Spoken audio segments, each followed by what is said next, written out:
pembahasan kita pada Masjid Salah wa Qadri Syekh Muhammad At-Talimi rahimahullah ta'ala. Dan di pertemuan lalu kita telah membahas beberapa hal bahwasanya ketika kita sholat, ya, maka setelah kita membaca surat Al-Fatihah, membaca istiftah atau iftitah, kemudian juga surat Al-Fatihah dan juga surat setelah Al-Fatihah, maka kita melakukan ruku'. Kita melakukan ruku'.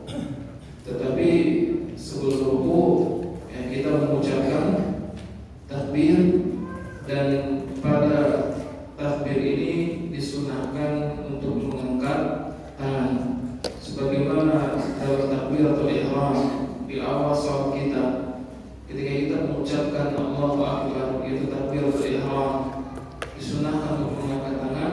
Maka ketika hendak rukuk pula disunahkan untuk mengangkat tangan kita. Disunahkan untuk mengangkat tangan kita. Kemudian kita rukuk dengan badan yang diluruskan, kepala yang sejajar dengan punggung yang diluruskan, kemudian kepala yang sejajar dengan punggung kita, kemudian telapak tangan kita menyentuh kedua lutut kita dan tangannya direnggangkan. Maka inilah cara yang paling sempurna dalam rukuk, cara yang paling sempurna dalam rukuk. Adapun batas minimal seseorang dikatakan rukuk yang mencukupi apabila badannya sudah agak miring sedikit dari posisi yang lurus, kemudian tangannya bisa menyentuh kedua lututnya, maka ini al-qadar al-mujzi, batasan yang mencukupi bagi sahnya rukuk dalam sholat kita, sahnya rukuk dalam sholat kita. Kemudian ketika rukuk maka dia mengucapkan subhana rabbiyal azim. Subhana rabbiyal azim. Adapun ucapan subhana rabbiyal azim maka ini hukumnya wajib. Itu termasuk wajib. Oleh karena itu apabila seseorang meninggalkan bacaan ini dalam rukuknya, maka dia harus melakukan sujud sahwi. Dia harus melakukan sujud sahwi. Tetapi ucapan subhana rabbiyal azim yang wajib ini hanya satu kali saja. Adapun kali kedua, kali ketiga pada ucapan subhana rabbiyal azim, maka ini hukumnya sunnah. Ini hukumnya sunnah. Dan ini yang kita bahas pada pertemuan yang lalu. Kemudian Syekh mengatakan dalam kitabnya summa yarfa'u ra'sahu. Kemudian setelah dia melakukan rukuk, dia mengangkat kepalanya. Wa yarfa'u yadayhi karaf'ihi al-awwal, dan dia juga mengangkat tangannya sebagaimana ketika dia mengangkat tangan di awal salatnya.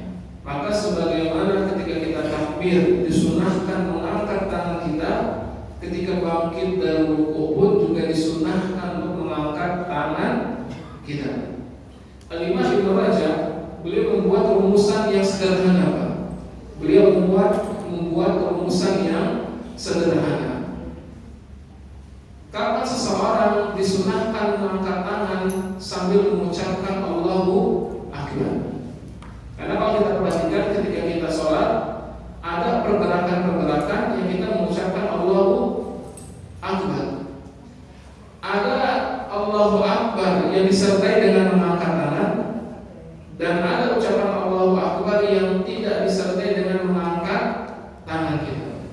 Kata Imam Ibnu Rajab, bagaimana cara membedakan Allahu Akbar yang disertai dengan sunnah mengangkat tangan dan ucapan Allahu Akbar yang tidak disertai dengan sunnah mengangkat tangan? Kata beliau, kalau sebelum perbuatan atau sebelum takbir tersebut ada sujud, atau setelahnya ada sujud, maka tidak disunahkan mengangkat tangan.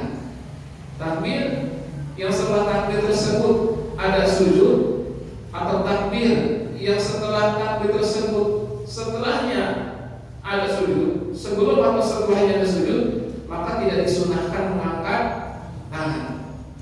Sehingga kalau kita mengucapkan takbir, Pak, satu, ketika takbiratul ihram, ada tidak sujud setelahnya, ada tidak sujud sebelumnya, maka kita mengangkat tangan. Ketika hendak ruku, kita mengucapkan takbir.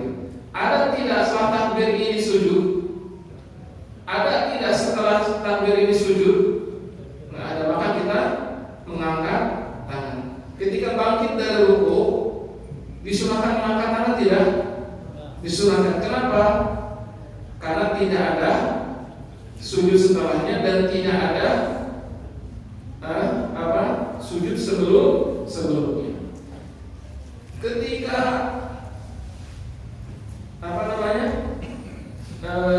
bangkit dari sujud, misalnya bangkit dari sujud. Ketika kita bangkit dari sujud, mengucapkan takbir tidak? Kita lagi sujud, kita mengucapkan takbir tidak, Pak? Takbir. Angkat tangan tidak? Tidak. Kenapa tidak angkat tangan? Karena takbir ini setelah sujud. Ketika bangkit dari sujud menuju rakaat yang kedua, angkat tangan tidak, Pak? Angkat tangan tidak, Pak? Sujud di rakaat yang pertama, setelah sujud yang kedua kita menuju rakaat yang kedua. Ketika kita bangkit dari sujud, kita mengucapkan Allahu Akbar. Angkat tangan kita tidak, Pak?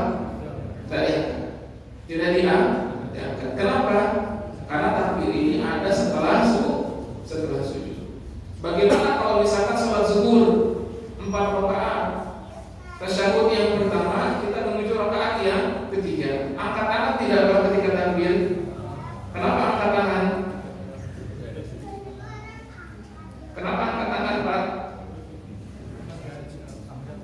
Karena setelah tasyahud awal tadi tidak ada sujud atau bukan sebelum sujud, maka disunahkan mengangkat tangan ketika kita bangkit menuju rakaat yang ketiga.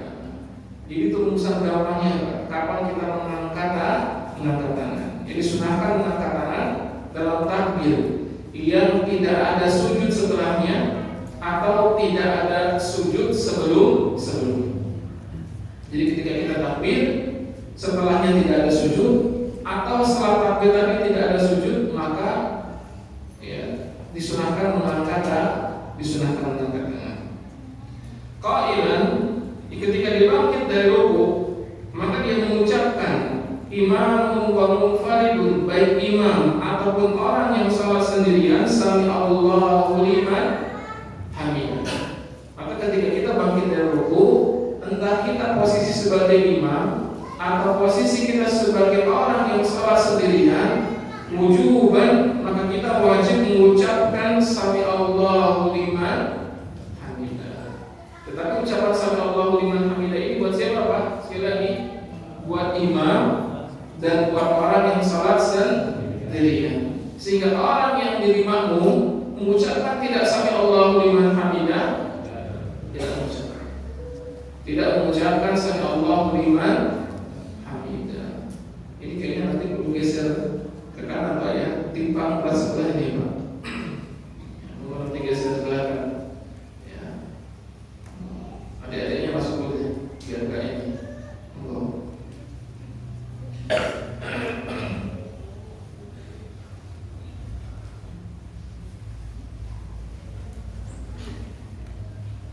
Dan ini hanya diucapkan untuk imam dan orang yang salat sendirian. Adapun makmum tidak mengucapkan sami Allahu liman hamidah. Dan ini pendapat jumhur, Pak. Ini pendapat jumhur.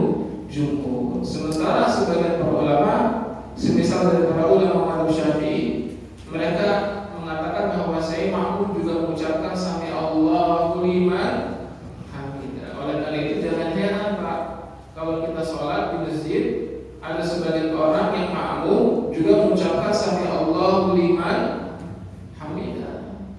Kenapa? Karena inilah yang dipilih dalam mazhab Syafi'i, bahwa saya makmum pun mengucapkan sami Allahu liman hamidah.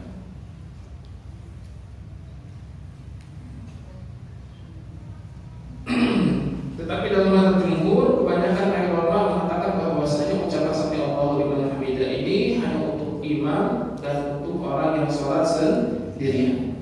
Dan hukumnya juga termasuk kewajiban sholat, termasuk kewajiban sholat. Wa man sami'a istajaba, dan arti dari sami'a Allah, sami'a artinya secara literal dia berarti Allah mendengar. Allah mendengar.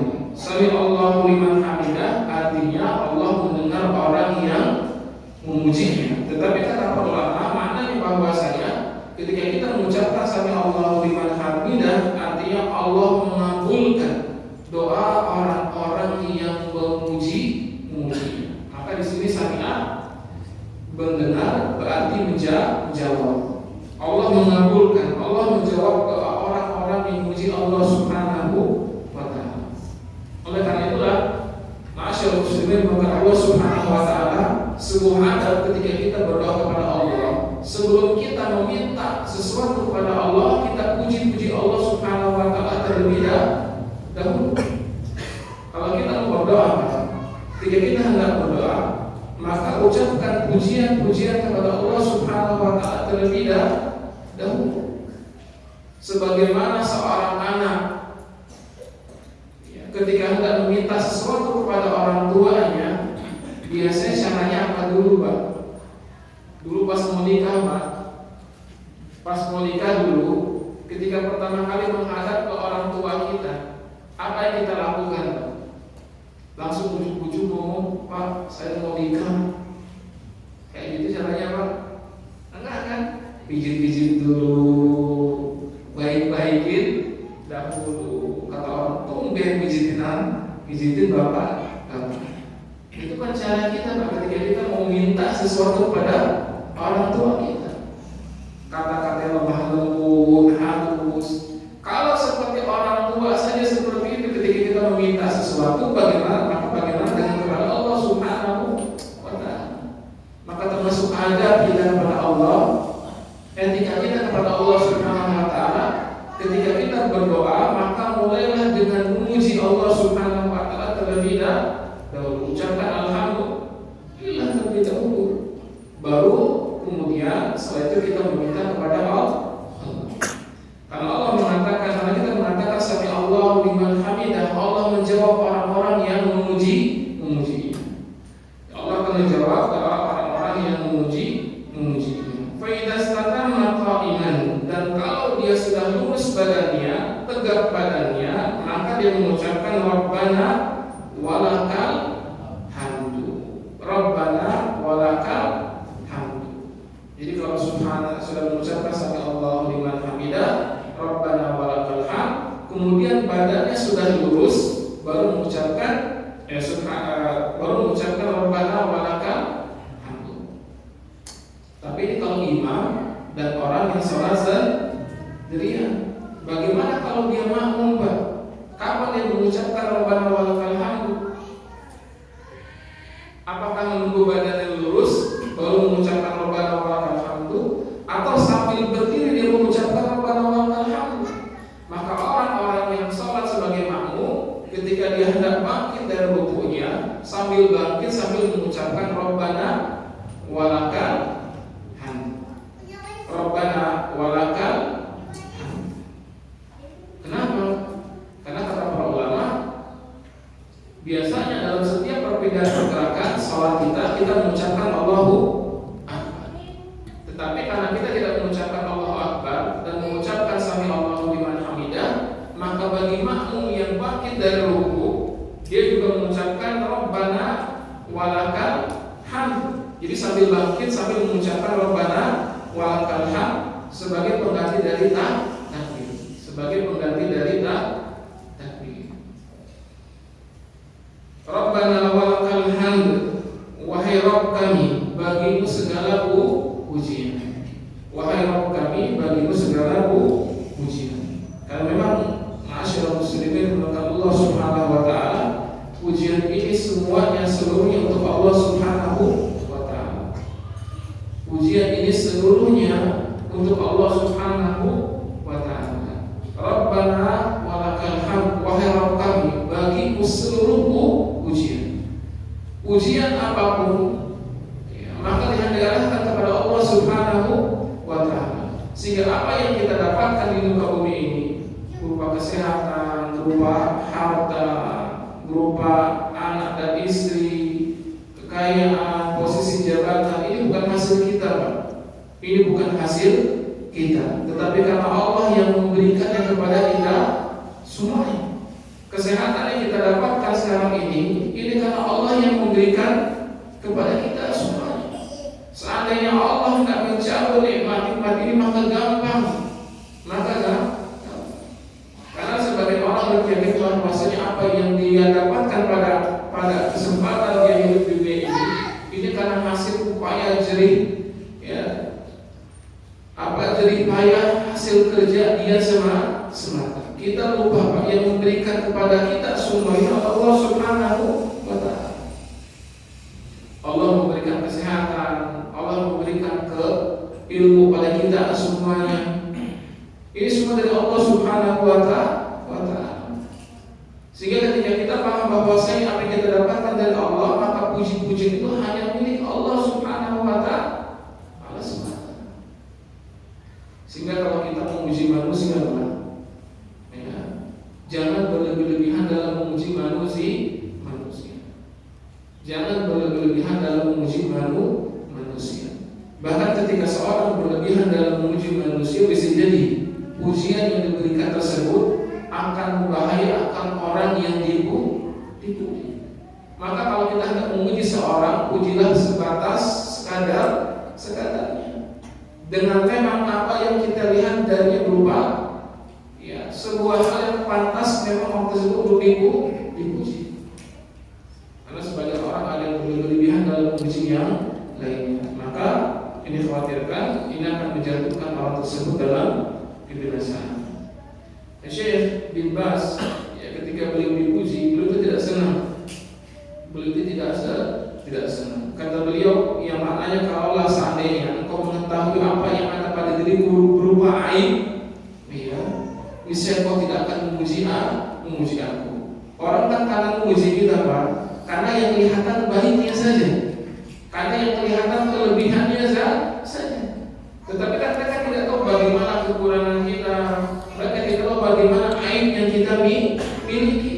Kalau seandainya mereka tahu aib yang kita miliki, mengetahui kekurangan kita miliki, bisa jadi mereka benci dengan kita semuanya. Maka kita jangan pernah bangga ketika dipuji oleh seseorang. Jangan pernah bangga dipuji oleh seseorang. Jangan pernah juga berlebihan dalam memuji seseorang. Memuji-muji sampai setinggi langit. Oh, ini si fulan, ya, al-alam kita. Tak pun pujian berlebihan. Karena yang pantas dipuji hanya Allah Subhanahu wa ta'ala. Yang pantas dipuji hanya Allah Subhanahu wa ta'ala. Rabbana walakal hamd. Sampai sini boleh, Pak, kita mengucapkan Rabbana walakal hamd? Boleh. Boleh. Tapi kalau mau kita tambah lagi juga boleh. Setelah kita mengucapkan Rabbana walakal hamd, apalagi kita ucapkan, Pak? Sami Allahu liman hamidah, Rabbana walakal hamd. Kemudian apa lagi bacaannya? Mil as-samawati wa mil al-ardi wa mil ma syi'ta min syai'in ba'd. Mil as-samawati wa mil al-ardi wa mil ma syi'ta min syai'in ba'd. Sudah hafal belum? Sudah hafal belum, Pak? Ya, coba ikuti, Pak, ya.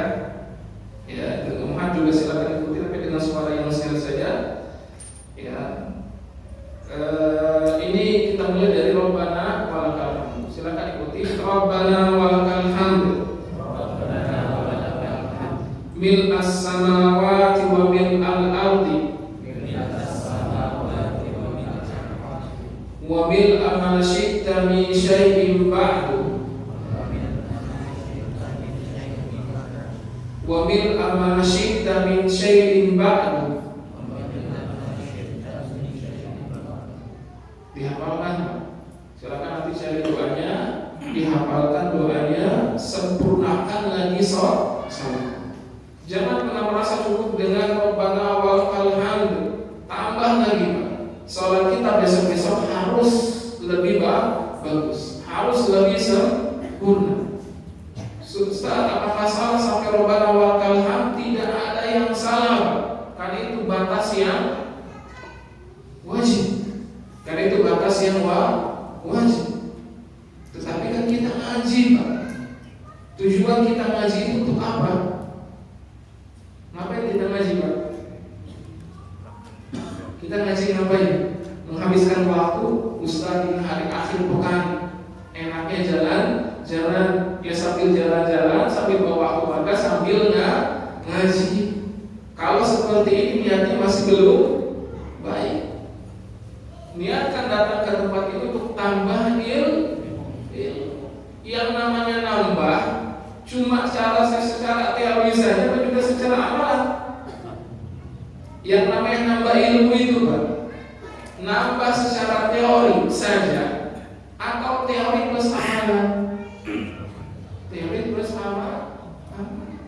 Apalah gunanya kita menambah ilmu kita kalau tidak diamalkan? Pergi ke Ustaz Fulan, pergi ke Ustaz Alam, ilmunya banyak, tetapi tidak diamalkan.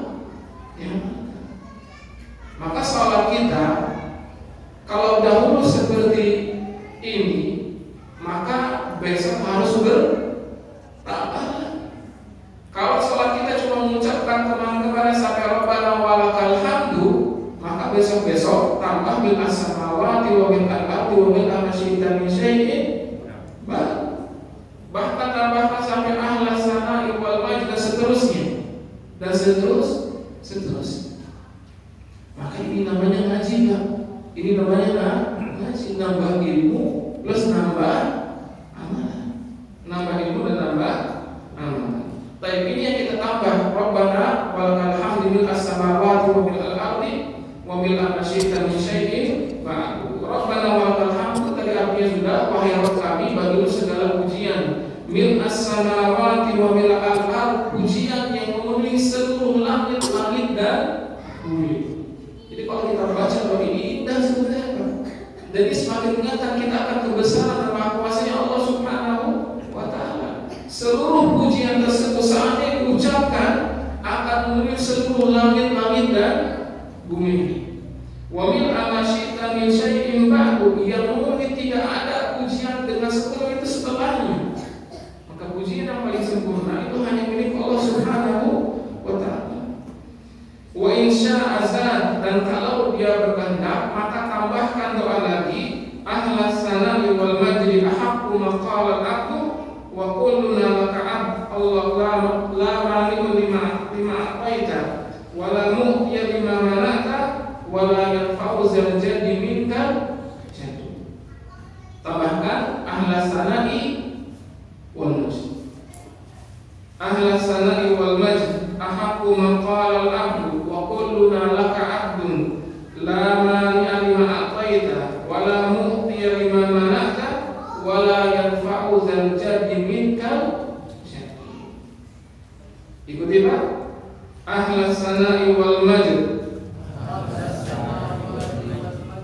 ahaqqu maqala al-abdu ahaqqu maqala al-abdu wa kulluna laka abdun la mani'a lima a'taita wa la mu'tiya lima mana'ta wa la yanfa'u zal jaddi minka jaddu. Kayaknya hafal baru beberapa ikhwan saja. Coba silakan dicari, selalu sampaikan, lihat nanti ya sepulang dari tempat ini, lihat buku zikir dan doanya. Kalau tidak ada, cari buku tanya Mbak Google, doa bangkit dari ruku. Insya Allah Mbak Google masih jawaban. Insya Allah Mbak Google masih jawaban. Ya, dihafalkan, tulis, dihafalkan, diamalkan. Dan artinya indah, Pak. Arti doa ini indah. Ahlas sana'i wal majd, karena Allah adalah zat yang berhak untuk mendapatkan pujian dan keagungan. Ahaqqu maqal abdu, sebuah pujian yang paling pantas untuk diucapkan seorang hamba. Wa kulluna laka abdun, dan seluruh kita adalah hamba Allah Subhanahu wa ta'ala. La mani'a lima a'taita, tidak ada yang bisa menahan dari apa yang telah Engkau berikan wahai Allah. Wala mu'tiya lima mana'ta, dan tidak ada yang bisa memberi dari apa yang telah ditahan oleh Engkau wahai Allah. Wala yanfa'u zal jaddi minka jadd, dan tidak akan memberikan manfaat ya zat yang memiliki keagungan di hadapan Allah Subhanahu wa ta'ala. Walahu an yaqula ghayra dzalika mimma warada 'anil Nabi sallallahu alaihi wasallam, dan boleh bagi dia untuk membaca doa-doa yang lainnya selama berasal dari Nabi Muhammad sallallahu alaihi wasallam. Wa in syaa qala Allahumma rabbana lakal hamdu, dan kalau dia berkehendak maka boleh dia mengucapkan Allahumma rabbana lakal hamdu. Ini doa yang lainnya yang mirip-mirip. Ketika bangkit boleh dia mengucapkan rabbana walakal hamdu, dan boleh dia mengucapkan Allahumma rabbana lakal hamdu. Jadi sebenarnya ketika para ulama berbicara tentang doa bangkit dari ruku, setelah sami Allahu liman hamidah, bisa dia mengucapkan rabbana wa lakal hamdu.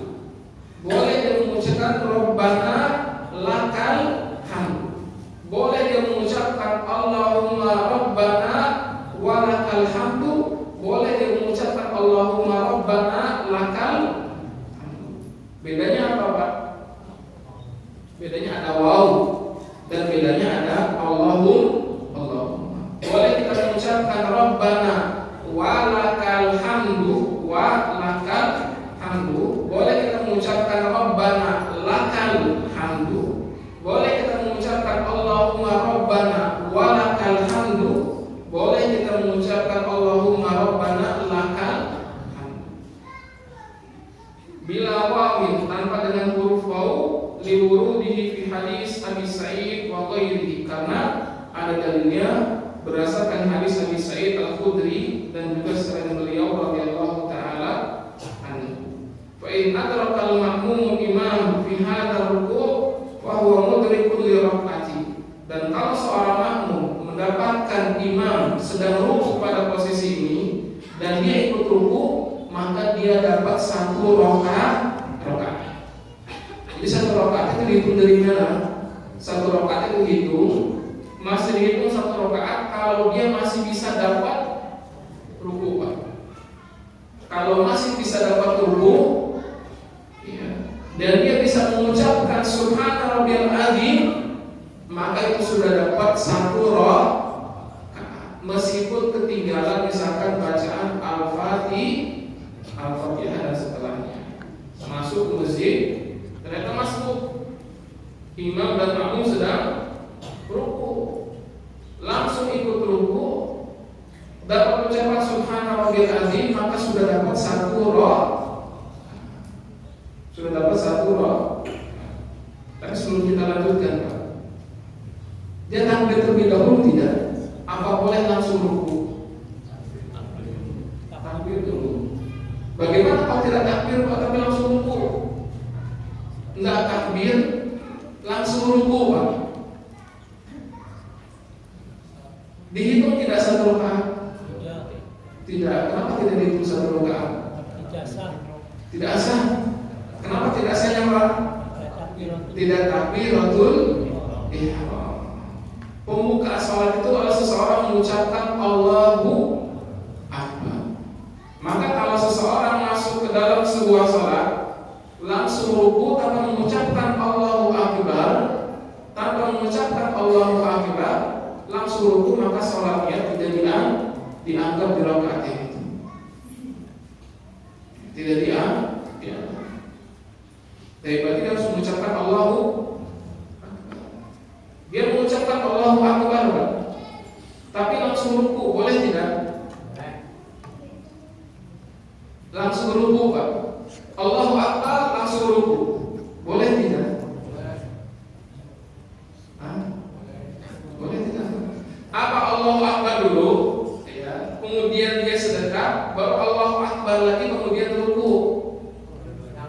Dua-duanya apa langsung? Sebagaimana jamaah terpecah belah, perbedaan pendapat, ternyata itu juga para ulama berbeda pendapat. Sebagian para ulama menjadikan bahwasanya takbiratul ihram itu takbir yang pertama, sehingga selama sudah takbir di awal salatnya ada takbir, maka dianggap sebagai takbiratul ihram. Ketika sudah dianggap sebagai takbiratul ihram, maka dia harus atau dia boleh langsung ruku,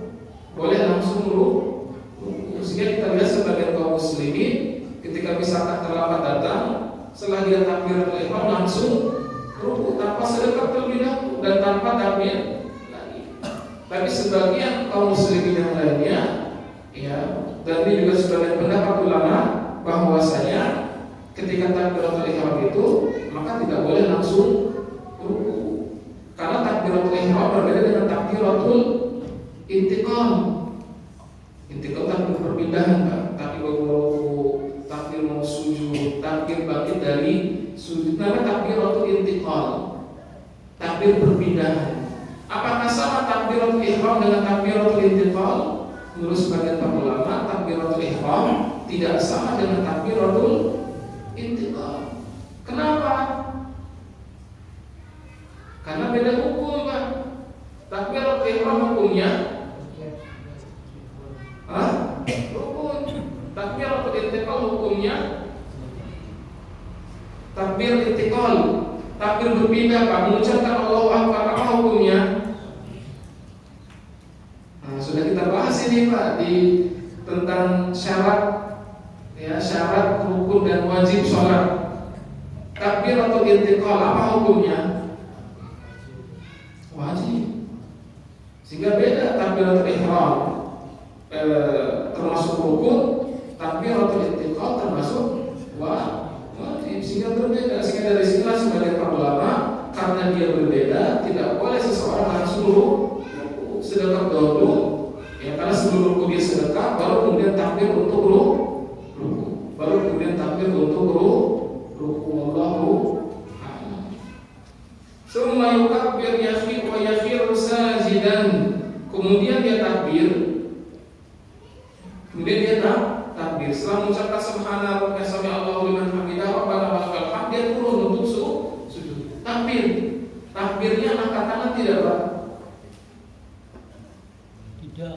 Ketika dia mau sujud, dia mengucapkan Allahu Akbar. Takbirnya diangkat tangan tidak, Pak? Tidak. Kenapa tidak angkat tangan? Mau sujud. Karena takbir ini setelahnya ada sujud. Takbir yang setelahnya ada sujud, maka ketika takbir tersebut tidak disunahkan mengangkat wa yakhiru sajidan, dan sujud dengan cara atau menuju sujud dengan cara yang alami.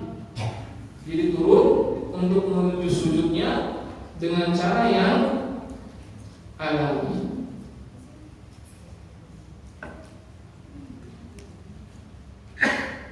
Apa yang maksud dengan sujud dengan cara yang alami, Pak? Ketika para ulama menjelaskan wa yakhiru sajidan, sujud turun untuk sujud dengan cara yang alami, artinya tidak boleh seseorang ketika hendak sujud itu dia seperti mengumpulkan sarungnya. Ada orang ketika mau sujud, apa yang dia lakukan, Pak? Dia pegang sarung bagian tengah yang agak bawahnya, kemudian dia tarik. Betul, Pak? Jadi ketika mau sujud, dia tarik sarungnya supaya kenapa? Mungkin supaya nggak kehalang kakinya nanti ketika sujud. Paham nggak, Pak? Ya, dia tarik karena ketika mau sujud, dia tarik sarung. Ya. Nah, ini terlarang karena ada larangan dari Rasulullah SAW. Tidak boleh seseorang ketika hendak sujud, ya, dia mengangkat sarungnya, dia tarik sampai dikumpulkan, kemudian tarik sedikit supaya kakinya tidak terhalang. Ini ada larangan dari Rasulullah SAW. Dan inilah maksud ucapan Syekh wa yakhiru sajidan, dan dia menuju sujud dengan cara yang alami.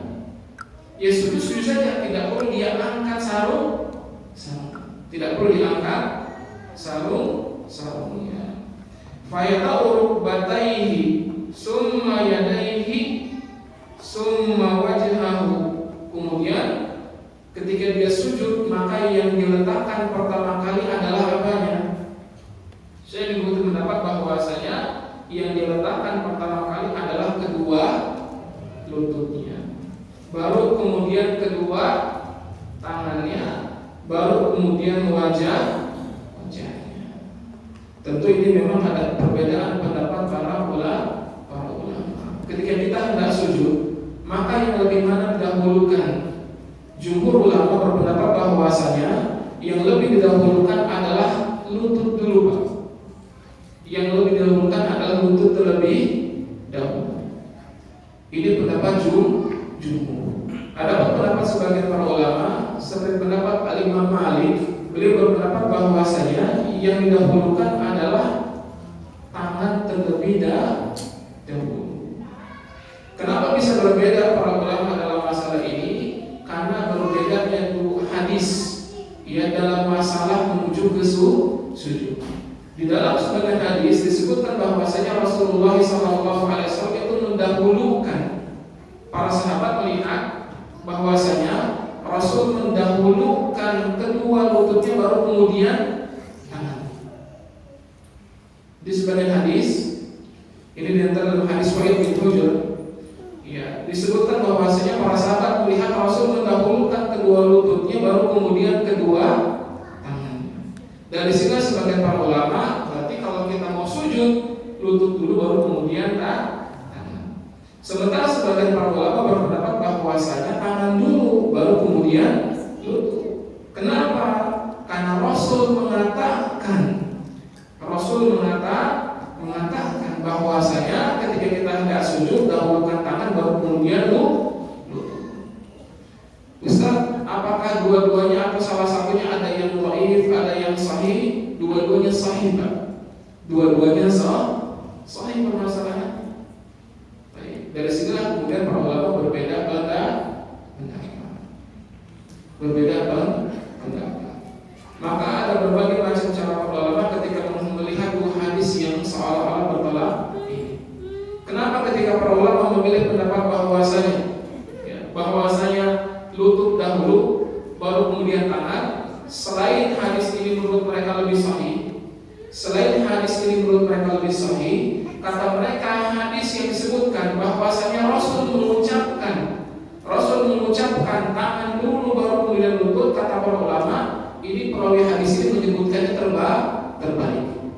Jadi para ulama mengomentari hadis tentang ketika Rasul menyebutkan tangan dulu baru kemudian lutut, kata para ulama, termasuk ini juga pendapat Ibnu Qayyim, kata beliau rahimahullah taala, para perawi hadis yang menyebutkan tentang ucapan ini mereka terbalik mengucapkannya.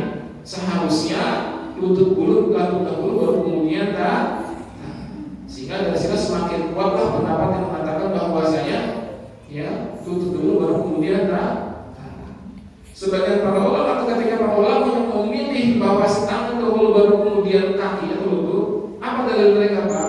Selain hadis ini menurut mereka lebih sahih, kata mereka ya, hadis yang menceritakan perbuatan Rasul lutut dulu baru kemudian tangan, ini tidak sesuai dengan kaidah usul fikih. Tidak sesuai dengan kaidah usul fikih. Kenapa? Karena dalam kaidah usul fikih, kalau ada riwayat Nabi yang berbeda, satu riwayat perbuatan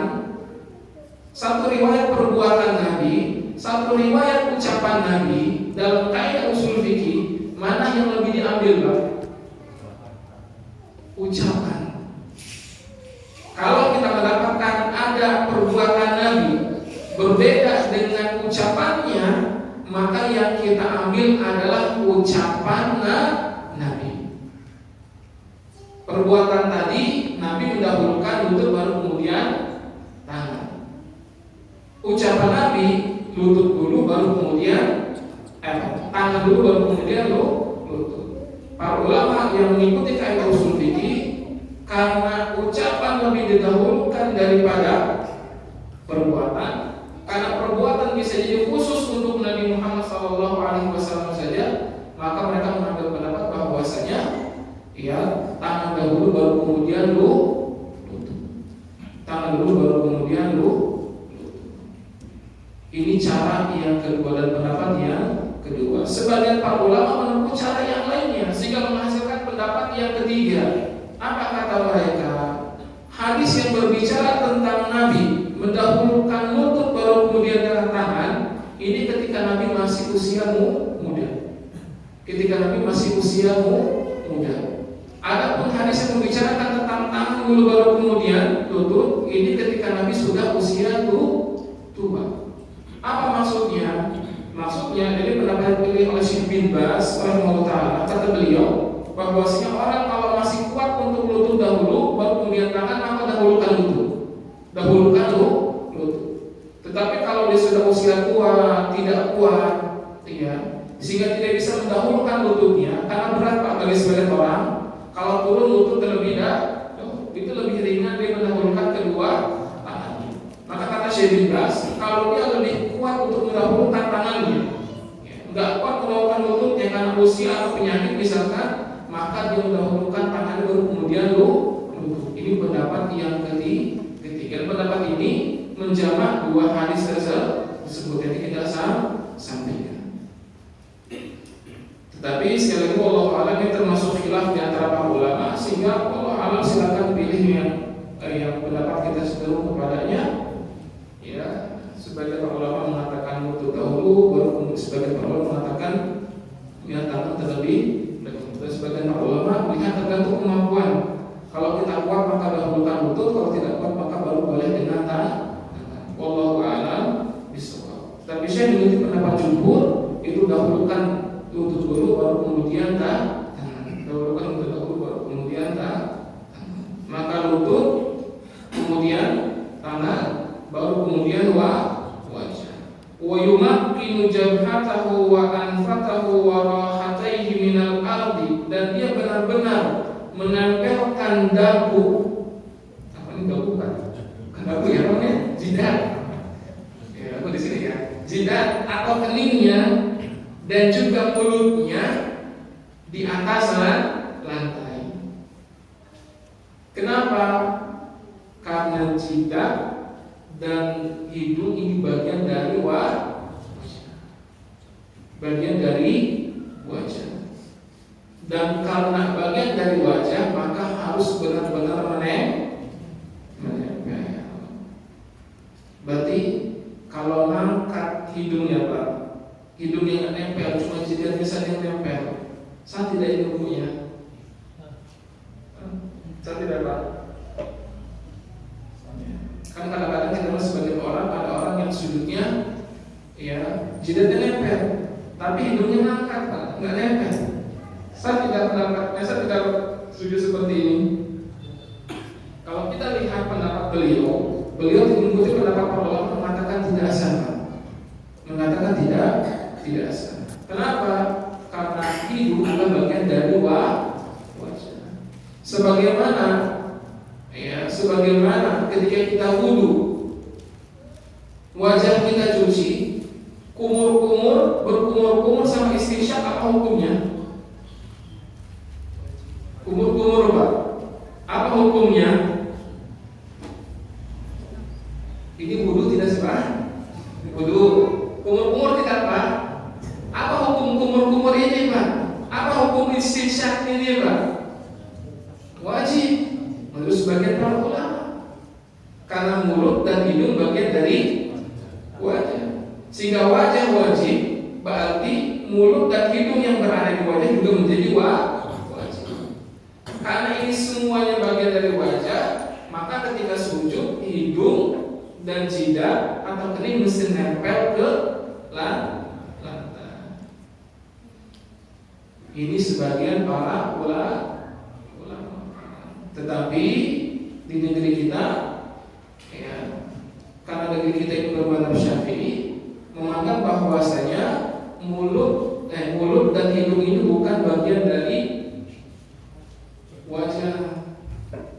Ustaz, kan mulut dan hidung letaknya di wajah, kan mulut dan hidung letaknya di dada. Iya betul Pak, tapi maksud saya, kalau kita baca beberapa hadis, kita akan temukan riwayat yang tidak disebutkan istinsyak dan madmadah. Ada beberapa hadis Rasulullah yang disebutkan berwudu, disebutkan perbuatan wudu, tapi tidak ada madmadah dan istinsyaq. Dari sini kesimpulannya apa? Kata ulama, berarti mulut dan hidung ini, mulut dan hidung ini bukan bagian dari wajah. Sehingga madmadah dan istinsyaq ini hukumnya sunnah. Hukumnya sunnah. Dan dalam masalah sujud, ketika kita paham bahwasanya mulut dan hidung bukan bagian dari wajah, maka ketika sujud, hidung ketika tidak menempel ke tempat sujud tidak menang. Jadi jangan heran kalau kita melihat sebagian kaum muslimin yang hidungnya nempel. Kali bisa jadi mengikuti pendapat bahwasanya ya hidung dan mulut itu bukan bagian dari wajah, sehingga ketika sujud pun tidak harus hidungnya menyentuh ke tempat sujud. Tetapi Syekh berpendapat bahwasanya ya mulut dan hidung ini bagian dari wajah, maka ketika sujud usahakan jidat, kening dan hidungnya nempel. Wa yakunu ala atrafi asabi'i rijlaihi muwajjihan atrafaha ila qiblati, dan juga ujung-ujung jari kakinya diberdirikan sambil ujung-ujung jari kakinya menghadap ke arah kiblat. Jadi kalau kita sujud Pak, ya jari tangan kita ya ini menghadap ke kiblat. Jadi bukan begini Pak. Kalau misalkan ini kiblat saya, maka ketika sujud tangan saya seperti ini, jari-jarinya menghadap ke arah kiblat Pak. Karena misalkan ini kiblat saya, maka ke sana. Nggak boleh begini Pak. Nggak boleh begini. Apalagi sampai begini Pak. Kemudian sujud seperti ini, dia menghadap ke arah kiblat. Bagaimana dengan jari jemari kaki juga sama Pak? Jari jemari kakinya dihadapkan ke arah kiblat. Jadi berdiri sambil dihadapkan ke arah kiblat. Sambil dihadapkan ke arah kiblat. Sedikit di sini saya tidak disebutkan, tidak menyebutkan tentang ini. Apakah harus menempelkan kedua telapak kakinya Pak? Apa harus menempelkan kedua telapak kakinya? Kalau kita sujud, kalau tangan sudah pasti tidak nempel, ya karena posisi tangan sama seperti posisi ruku. Takbir, posisi tangan ketika kita sujud sama seperti posisi takbir, sehingga nggak mungkin ketika sujud begini Pak. Ya. Sama seperti sujud. Bagaimana dengan posisi kaki kita ketika sujud? Ini misalkan kaki kita begini atau nempel Pak? Ini pendapat minoritas sebenarnya. Pendapat jumhur berpendapat bahwasanya dia pendapat dari Imam Abu Hanifah, ya pendapat Imam Syafi'i dan juga pendapat Imam Malik, pendapat jumhur ulama ya bahwasanya kaki ini tidak nempel Pak. Kaki ini tidak nempel. Adapun pendapat yang mengatakan bahwasanya kaki ini ditempelkan, ini pendapat minoritas. Siapa di antaranya? Pendapat Imam Kenapa kok bisa berbeda? Perbedaannya mana yang lebih sahih? Perbedaan mana yang lebih sahih? Karena ada dua hadis yang berbeda Pak. Satu hadis mengatakan bahwasanya kaki itu tidak ditempelkan. Ya. Sebagian lain mengatakan bahwasanya hadis tersebut ya Nabi itu menempelkan kaki. Para ulama yang mengatakan hadis yang melebarkan kaki lebih sahih, maka mereka berpendapat tidak usah ditempel. Dan ini pendapatnya mayoritas para ulama. Ada pendapat sebagian kecil para ulama di antara Imam Ahmad memandang bahwasanya hadis tentang menempelkan kedua kaki kita ini lebih sahih dibandingkan yang melebarkannya. Maka disitulah terjadi perbedaan sehingga sekali lagi jangan aneh kalau ternyata pada sebagian orang yang sholat dengan kakinya dilebarkan, karena mungkin mengikuti pendapat para ulama yang mereka memandang bahwasanya hadis-hadis tentang melebarkan kaki itu lebih sahih dibandingkan dari hadis-hadis yang merapatkan kedua kakinya. Wallahu a'lam bishawab. Tetapi merapatkan kaki apa hukumnya, Pak? Kalau kita anggap hadis lebih sahih, sunnah, bukan wajib. Sehingga tidak perlu, antum gimana cara sholatnya tak benar? Kan hadis itu lebih sahih, kenapa nggak merapatkan kakinya?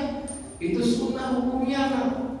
Itu sunnah. Sehingga ketika misalkan lihat sebagian saudara kita berbeda, atau mungkin ustaz kita berbeda, dipisahkan, kok ustaz beda ya?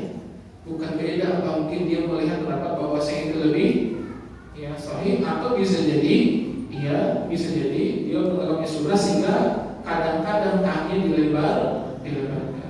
Karena kadang-kadang yang namanya sunnah itu perlu ditinggalkan sesekali saja, bisa ditinggalkan sesekali saja. Sehingga kalau dia berpendapat sunnah, sesekali boleh dilebarkan, sesekali boleh dilebarkan. Wallahu a'lam bishawab. Wasujudu ala hadhil a'dha'i sab'ah ruknun, dan sujud di atas anggota tubuh yang 7 ini adalah rukun. Sujud di atas anggota tubuh yang 7 ini adalah rukun. Sujud termasuk bagian dari rukun salat. Dan sujud di atas anggota tubuh yang 7. Apa yang 7 ini? Apa yang 7 ini, Pak? Jidat dan hidung 2 ya. Telapak tangan 2 lutut 2, kalau ujung jari kaki jadi 8, Pak. Jadi katanya 7. Karena wajah itu jidat dan hidung dianggap satu. Ini bagian dari wajah. Sujud ini termasuk rukun salat. Wa istahabbu mubasharatul musalla bi batin kaffaihi, dan disunahkan perut telapak tangannya menyentuh langsung tempat salat. Menyentuh langsung tempat salat. Tempat salat itu bagaimana maksudnya, Pak? Yang jelas lantai. Tapi lantai kalau dikasih karpet masih kita anggap tidak, Pak, tempat sholat tidak? Masih kita anggap tidak, Pak, tempat sholat tidak? Masih tidak, Pak? Masih kita anggap sebagai tempat sholat kita. Ketika kita sujud, ini diusahakan terbuka. Tapi boleh tidak saya sholat pakai kaos tangan? Boleh nggak, Pak, saya sholat pakai kaos tangan? Boleh, silakan. Sholat pakai kaos tangan boleh nggak, Pak? Boleh. Cuma nggak dapat sunnahnya menyentuh tempat sholat. Karena disunahkan ya telapak tangan ini langsung menyentuh ke tempat sholat. Ustaz, bagaimana dengan wajahnya? Kalau wajah usahakan ya jangan ditutupi. Oleh karena itulah sebagian para ulama ya terutama misalnya dalam mazhab Syafi'i, yang namanya jidat ini tidak boleh tertutupi ketika sholat. Tidak boleh tertutupi dengan sesuatu bagian yang nempel di tubuh kita ketika sholat. Yang namanya peci nempel nggak, Pak? Nempel. Ketika sholat, ini peci kita nggak boleh menghalangi kening kita ketika sujud. Makanya dalam mazhab Syafi'i diantaranya ketika sujud ini nggak boleh kehalang, Pak. Nggak boleh kehalang. Makanya sebagian orang, misalnya anak-anak muda yang rambutnya panjang, ya, ketika mau sujud tapi dilakukan, Pak, supaya keningnya kena, ya misalnya pangkat rambutnya, atau dia begini kan rambutnya. Karena Allah alam mungkin mereka menurut pendapat bahwasanya ini harus menyentuh ke tempat sujud tidak boleh terhalang oleh benda yang langsung nempel dengan badan kita. Tetapi para ulama yang lain mengatakan itu bukan sebuah syarat, tidak masalah mau pakai peci, mau pakai sorban di kepala kita, kemudian ketika sudah tertutupi oleh peci kita, maka menurut sebagian para ulama tidak masalah. Wallahu a'lam bishawab. Tetapi Syekh Al-Albani berpendapat bahwa tidak boleh tinggi sujud ketika sujud, di antaranya ya kening kita terhalang oleh peci. Maka beliau berpendapat bahwa ketika sujud itu ini tidak boleh terhalang sama peci juga. Ini pendapat Syekh Al-Albani. Beliau berpendapat bahwa tidak boleh terhalang sama kening kita. Makanya jangan heran kalau lihat sebagian saudara-saudara kita, para santri misalkan, para kiai kita ketika sholat atau ketika ceramah misalkan, ketika menyampaikan pelajaran, lihat kan ini biasanya terbuka, Pak. Bahkan kadang-kadang mamanya sampai seperti ya, kenapa pendapat bahwasanya ini tidak boleh tertutup. Allahu a'lam bishawab. Kita tutup. Wa dhammu asabihima muwajjihatan ila al-qiblati ghairu maqbulati rafi'an mirfaqaihi. Kemudian ya ketika sujud tadi tangan dihadapkan ke arah kiblat ya, dan tidak boleh digenggam. Berarti kalau sujud itu tidak boleh seperti ini, Pak. Ya, tapi harus ya membentang, harus membentang dengan sambil diangkat kedua mirfaqnya, kedua sikunya. Jadi ketika sujud tangannya menghadap ke arah kiblat, jari-jari jarinya, kemudian ininya apa? Sikunya diangkat. Tidak boleh sikutnya nempel ke lantai. Kenapa, Pak? Bahkan haram hukumnya nempel ke lantai. Rasulullah SAW melarang sujud dengan cara menempelkan sikutnya ke lantai. Kenapa dilarang? Karena menyerupai binatang. Tidak boleh kita menyerupai makhluk yang lainnya, termasuk dalam gaya hidup mereka, gaya duduk mereka, gaya makan mereka. Tidak boleh kita serupa dengan binatang. Apa yang kita serupai binatang? Anjing. Anjing itu kalau duduk yang kakinya nempel ke lantai, yang ujung sini nempel ke lantai. Maka supaya kita berbeda dengan anjing, tidak boleh ditempelkan, tapi diangkat.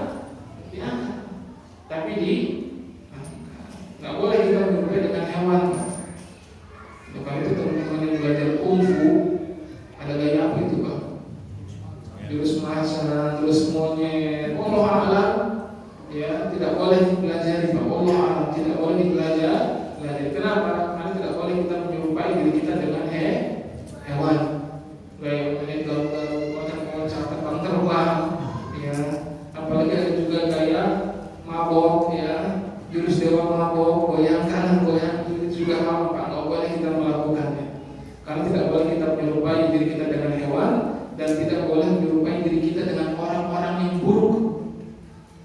Oleh karena tidak boleh perempuan ya berdandan di hadapan orang lain, bukan suami seperti dandanan, maaf, seperti dandannya para pelacur, nggak boleh.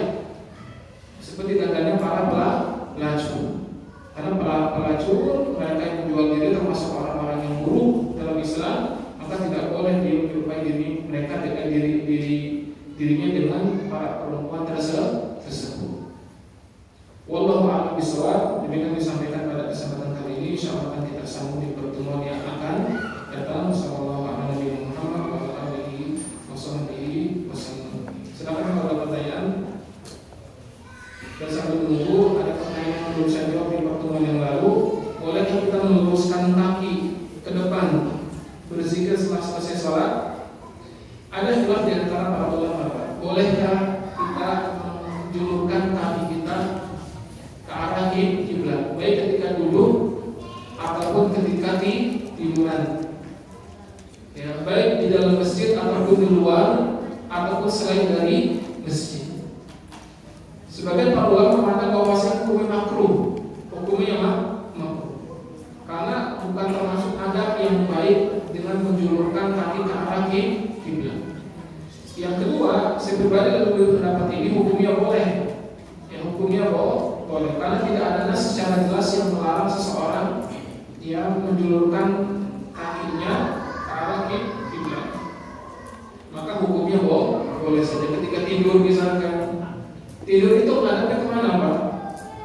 asalnya badan yang menghadap ke arah ke kiblat. Tapi kalau tidak mungkin, boleh tidak kaki yang menghadap ke arah kiblat, Pak?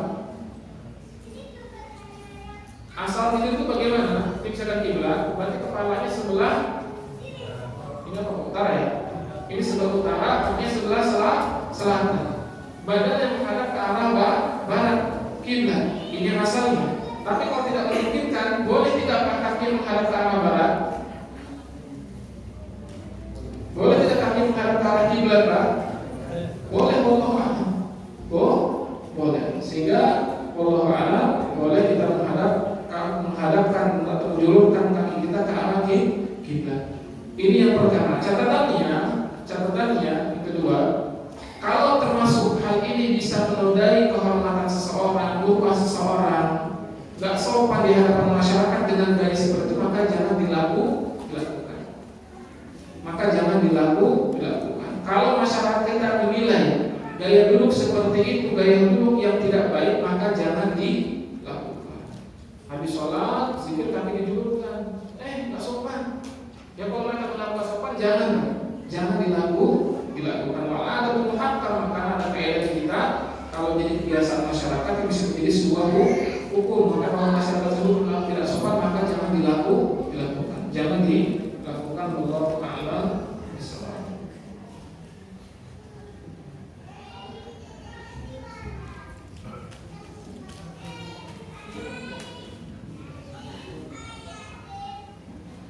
Assalamualaikum warahmatullahi wabarakatuh. Ustaz bertanya, terkadang ketika kita sholat isya sudah capek namanya rumah tangga, apakah boleh berzikirnya sambil berbaring? Wallahu a'lam, boleh berzikir sambil berbaring. Ya mungkin karena sudah capek sekali, kemudian akhirnya zikir sambil berbaring. Wallahu a'lam, boleh. Yang kedua, meneteskan air mata atau menangis ketika sedang sholat, apakah membatalkan sholat? Kenapa nangis Pak Isa? Boleh Pak, boleh. Ustaz nangis, ingat utang belum bayar. Menangis ketika sholat boleh. Terlebih kalau misalkan sampai dia bisa mentadaburi, ya khusyuk dengan apa yang dia baca, maka ini boleh. Wallahu a'lam bishawab. Tapi kalau nangisnya karena ingat masalah, kan kadang-kadang kita seperti ini Pak. Kalau nggak ada masalah, nggak pernah nangis dalam sholat kita. Tapi giliran ada masalah baru nangis dalam sholat kita. Berarti sholatnya karena khusyuk atau karena masalah? Nah, itu dia yang perlu kita pertimbangkan lebih jauh. Wallahu a'lam bishawab. Assalamualaikum warahmatullahi wabarakatuh. Kami Ustaz, dagu bagian bawah yang menghubungkan leher ke bawah, apakah bagian dari wajah? Iya, bagian dari wajah. Dagu bagian ke bawah itu bagian dari wajah. Apa? Bukan bagian dari wajah. Bukan bagian dari wajah. Sehingga apakah tertutupi? Iya. Apakah tertutupi? Iya. Karena para ulama mengatakan bahwa saya ketika sholat seluruh bagian tubuh perempuan itu aurat, ditutupi, kecuali dua bagian yang boleh terbuka, atau sebagian ulama kecuali satu bagian. Apa itu Pak? Wajah dan telapak tangan. Sebagian ulama mengatakan wajah saja. Tapi wajah yang disebut dengan wajah itu apa Pak? Wajah bagian bawah itu mana? Wajah itu dari kata wajhun, sesuatu yang terlihat dari depan. Yang dari depan kan ini Pak, betul tidak? Ini namanya wajah. Ini namanya wajah. Adapun atas nanti ada perbedaan pendapat di antara para ulama. Tapi kita berbicara tentang bagian bawahnya. Bagian bawah ini sampai mana Pak? Sampai sini apa sampai sini? Sampai sini yang terlihat. Maka disinilah yang wajib tertutupi oleh akhwat perempuan. Ya, dagu bagian depan ini ditutupi, adapun bagian ke bawahnya sampai leher tidak boleh tidak tertutupi, adapun yang ke bawah harus tertutupi. Maka leher dan dagu ke bawah dan leher itu bagian yang mesti tertutupi ketika sholat. Allahu kedua, kapan batasan minimal anak laki-laki bisa diajak safar yang jauh sebagai mahram? Kapan batasan minimal anak laki-laki bisa diajak safar yang jauh sebagai mahram? Ini pertanyaan saya tunda di depan saja, saya lupa pembahasannya. Ya, nanti insya Allah saya jawab di pertemuan berikutnya. Allah a'lam bishawab. Ada lagi pertanyaan? Iya.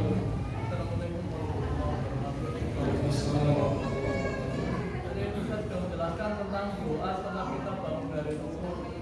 Ada dua pendapat dari para ulama, yaitu pendapat jumhur dan Imam Syafi'i. Mana yang lebih rajih, Ustaz? Antara pendapat jumhur dan Imam Syafi'i mengatakan setelah ruku kita mengucapkan apa kita sebagai makmum ya mengucapkan itu sami Allahu liman hamidah atau tidak. Jadi mana yang lebih rajih, Ustaz? Dari pendapat. Karena ada apa kita pernah ada dengar hadis kita masih mengilati mamafih wa idza kafaru wa idza ta'al wa idza qala sami Allahu liman hamidah faqulu Allahumma rabbana wa lakal hamdu. Jadi ini minta penjelasan mana yang lebih rajih di antara pendapat itu. Kalau ditanya yang lebih rajih, saya nggak tahu Pak. Karena yang berhak merajihkan satu pendapat adalah para ulama. Ini yang mesti kita pahami baik-baik. Ketika seorang mengatakan ini yang lebih rajih, maka dia harus mempertanggungjawabkan Pak di hadapan Allah Subhanahu wa Ta'ala. Kenapa? Karena merajihkan suatu pendapat itu bukan suatu hal yang mudah. Menguatkan suatu pendapat itu bukan suatu hal yang mudah. Itu butuh ilmu yang mendalam, Al-Quran, hadis Rasulullah SAW, ilmu fikih, ilmu usul fikih, ilmu bahasa Arab, ilmu maqasid syariah. Maka banyak hal mesti dipertimbangkan ketika dia mengambil kesimpulan hukum. Sehingga mengatakan rajih tidak rajih, saya tidak tahu. Saya tidak tahu mana yang rajih dan mana yang tidak rajih. Oleh karena itu kalau aku perhatikan, saya tidak pernah mengatakan ini yang lebih kuat, ini yang lebih lemah. Saya cuma menyampaikan ini pendapat para ulama. Kalau saya menyampaikan, saya memilih pendapat yang ini, itu yang saya bilang Pak. Tapi saya mengatakan ini yang rajih. Karena merajihkan suatu pendapat bukan suatu perkara yang gampang. Mengatakan itu pendapat yang kuat, pendapat yang lemah itu bukan perkara gampang Pak. Dan siapalah kita, dan siapalah saya sudah sampai berani mengatakan ini pendapat yang lemah, ini pendapat yang kuat. Maka yang selalu saya sampaikan ini pendapat para ulama fulan seperti ini, pendapat yang macam para ulama fulan seperti ini. Kalaupun ada saya mengatakan ini pendapat yang saya pilih, saya tidak mengatakan ini pendapat yang sahih. Sehingga kalau ditanya mana yang rajih, Allah saya nggak tahu Pak. Kalau ditanya sebagai ulama merajihkan mana Pak? Sebagai ulama mengatakan rajih yang seperti ini. Sebagai ulama mengatakan yang rajih seperti ini.